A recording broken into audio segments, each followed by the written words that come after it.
सारे ज्योतिर्लिंगों में आप जाकर दर्शन करेंगे तो गोल जलाधारी मिलेगी और उत्तर की ओर उसका जल जाते हुए आप दर्शन करेंगे। ठीक है।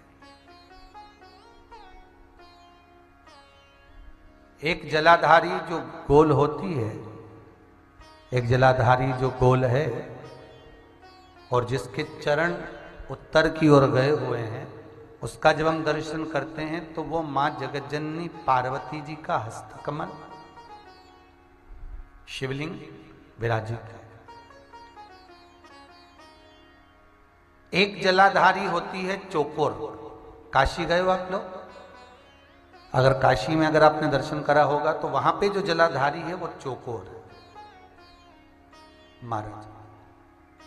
एक गोल जलाधारी होती है जो सर्व कार्य करने में, पूर्ण फल देने में प्रबल होती है महाराज। और जो चौकोर जलाधारी होती है ये मुक्ति देने में, मतलब मोक्ष की जो कामना करने वाले होते हैं, मुक्ति की जो कामना करने वाले होते हैं, मोक्ष की जो कामना करने वाले होते हैं, उसके लिए चौकोर जलाधारी का स्मरण कराया जाता है।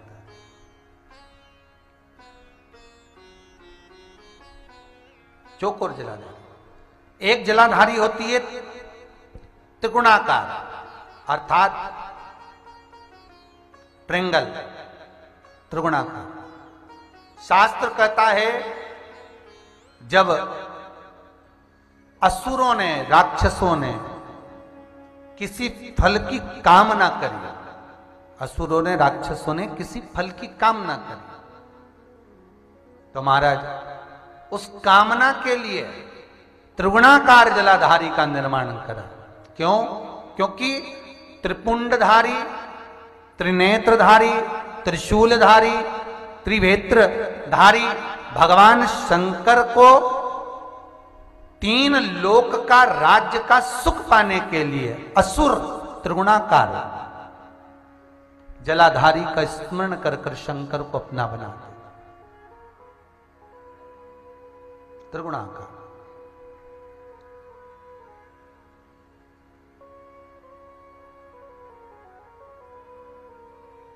एक प्रसंग बड़ा सुंदर सा है स्कंद पुराण का कि भगवान शंकर पर जो जल चढ़ता है वो उत्तर दिशा की ओर क्यों जाना चाहिए। ठीक है।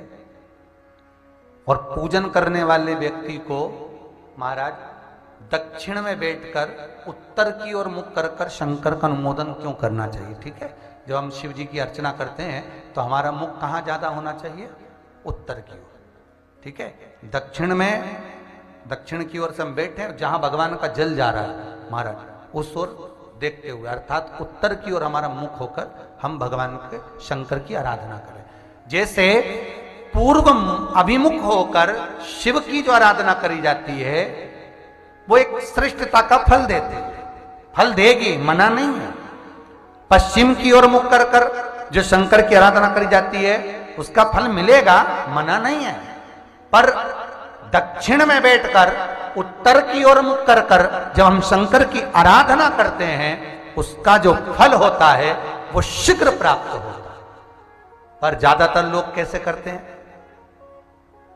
आप लोगों ने भी तो करा होगा, बोलो जरा जम के। कहां बैठते हो? महाराज जी उत्तर की ओर तो जलाधारी का मुख है, ऐसे एक सहज भाव।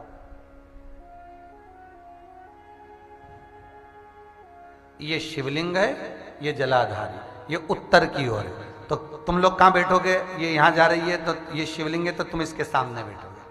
ये जल यहां से जा रहा है, तुम उसके सामने बैठो। पर बैठना कहां चाहिए? जहां शिवलिंग है यहां से जल बह रहा है तो यहां बैठो।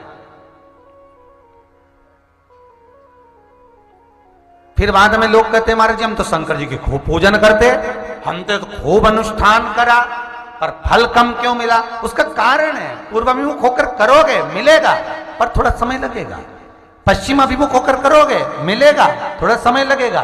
पर शिव आराधना में जब दक्षिण में बैठकर उत्तर का मुख कर कर जहां शिव का जल जाता है बस यहां बैठकर अगर आप शंकर की आराधना कर रहे हो तो वो कामना पूरी होने में देर नहीं लगती, कार्य जल्दी ही पूर्ण हो जाता है। पर दुनिया के लोगों तो वही हिसाब से जाते हैं, जैसे शंकर जी के मंदिर में जाओगे तो इधर पानी बह रहा है तो तुम सामने जाके जल चढ़ाना चाहोगे या उधर बैठकर जल चढ़ाना चाहोगे। तुम्हारी जो इच्छा है, तुम्हारी जो आनंद है, ब्राह्मण भी अगर आपको बिठाएंगे तो पूरा पश्चिम का मुख कर कर बिठाएंगे, यहाँ बैठ जाओ, यहाँ से पूजन करो, यहाँ बैठ जाओ। पर उसमें शिव महापुराण में, स्कंद पुराण में कहा गया कि भगवान शिव को रिझाने के लिए सर्वश्रेष्ठ स्थान कि काल को भी जीता जाए और दक्षिणवर्ती का काल हो,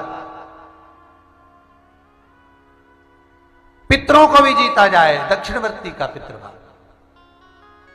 असुरों को हर तरह से जो हमारे कार्य को सिद्ध करे तो उत्तर की ओर क्यों, तो उसका भी वर्णन किया गया महाराज। एक बार बड़ा सुंदर चरित्र, भाव से सुनिएगा। कई लोगों के मन में यह प्रश्न आता है कि उत्तर की ओर भगवान का जल क्यों जाता। एक बार भगवान भूत भावन भूतेश्वर, मेरा शिव, मेरा त्रिकालदर्शी, मेरा कैलाशी अविनाशी, मेरे शंकर विराज